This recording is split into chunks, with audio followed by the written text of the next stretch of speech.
Кийинки суроо бизде 7 жыл жашап балалуу болбой ажырашканын жатабыз. Күнөө эмеспи деп Аруке деген айым суроо бериптир. Негизи Алла Таала каалаган адамына уул берет, каалаган адамына кыз берет, каалаган адамына наристе берет, каалаган адамына наристе берет. Бул Кудай Тааланын иши. Кудай Тааланын буйругу. Биринчиден.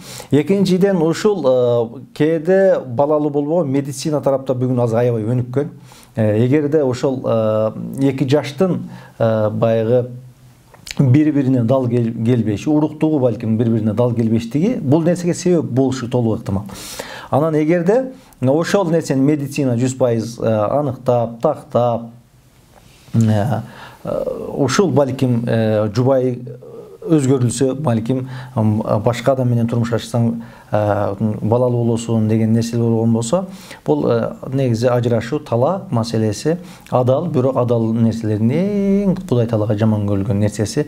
Ошондуктан биринчиден Кудай Тааладан тобокел кылып Кудай Тааладан тилешибиз керек. Эгерде медицина ушинтип айтып аткан болсо, өзүңүздөрдө бири-бириңиздерге наразычылык жок болгон болсо, анда бул нерсеге шариятыбыз тыюу салбайт. Алла Таала сиздерге ыймандуу, келечекте сиздерге, диниңиздерге, мамлекетиңиздерге кызмат кылуучу уулдарды насип кылсын деп жараттан жалбарып күтөбүз. Амин.